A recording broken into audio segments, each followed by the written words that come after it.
रासायनिक खाद व जैविक खाद।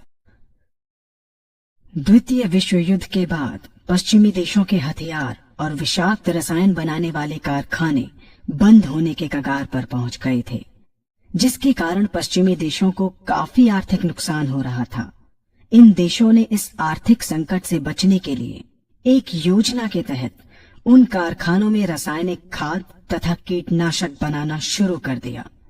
इन रासायनिक खादों व कीटनाशकों के द्वारा कृषि उत्पादन को बढ़ाने की बात कर हरित क्रांति नाम का एक छद्म जाल बुना। भोले भाले किसान अधिक उत्पादन के लालच में फंसकर रासायनिक खाद व कीटनाशकों का प्रयोग करने लगे। बैलों की जगह ट्रैक्टर से जुताई होने लगी। शुरुआत में कम रासायनिक खादों के प्रयोग से अधिक उत्पादन हुआ।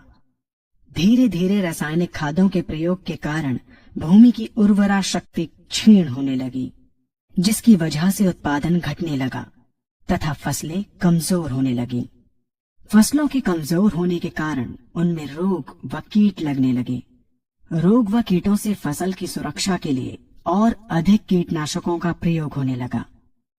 एक तरफ ज्यादा उत्पादन के लिए अधिक रासायनिक खादों का प्रयोग होने लगा, वहीं दूसरी तरफ फसलों को रोग व कीटों से बचाने के लिए अधिक विषाक्त कीटनाशकों का प्रयोग बढ़ गया, जिसके कारण उत्पादन लागत बढ़ी और किसान को लाभ कम होने लगा, बल्कि छोटे किसान कर्ज में डूबने लगे।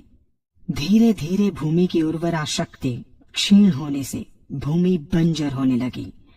रासायनिक खाद व कीटनाशकों के कारण खाद्यान्न भी विषाक्त हो गए तथा जलवायु भी प्रदूषित हो गई, जिसके कारण मानव पशु पक्षियों के स्वास्थ्य पर प्रतिकूल प्रभाव पड़ा, जिसका परिणाम आपके सामने है।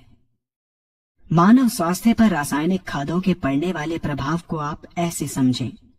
जब किसान फसल में रासायनिक खाद डालता है तो रासायनिक खाद में उपस्थित विषाक्त रसायन जल में घुलकर सबसे पहले जल को प्रदूषित कर भूमि के अंदर उपस्थित केंचुए व सूक्ष्म जीवाणुओं को मार देता है। ये बात सभी किसान अच्छी तरह से जानते हैं कि केंचुए व अन्य सूक्ष्म जीवाणु भूमि की उर्वरा शक्ति को बढ़ाने के लिए अति आवश्यक होते हैं। विषाक्त रसायन के कारण इनकी मृत्यु हो जाने से भूमि की उर्वरा शक्ति नष्ट हो जाती है तथा भूमि कठोर होकर बंजर होने लगती है। रासायनिक खादों के विषाक्त रसायन पानी के माध्यम से अन्य खनिजों के साथ फसल के अंदर पहुंचकर फसलों को विषाक्त बना देते हैं। बाद में जब खाद्यान्न के रूप में मनुष्य या अन्य पशु इन्हें खाते हैं तो ये विषाक्त रसायन मानव स्वास्थ्य पर बहुत ही बुरा प्रभाव डालते हैं तथा मनुष्य के अंदर तरह तरह के रोग उत्पन्न करते हैं। जब हम जैविक खाद का प्रयोग भूमि पर करते हैं तो जैविक खाद पानी में मिलकर पानी को प्रदूषित नहीं करती।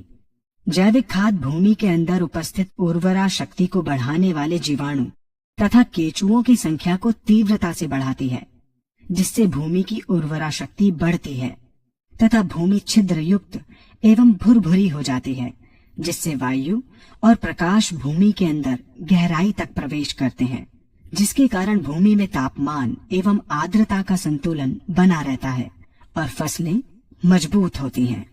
जैविक खाद में विद्यमान तत्व खाद्यान्न के माध्यम से मानव व पशु पक्षियों के शरीर में पहुंचकर स्वास्थ्य लाभ पहुंचाते हैं।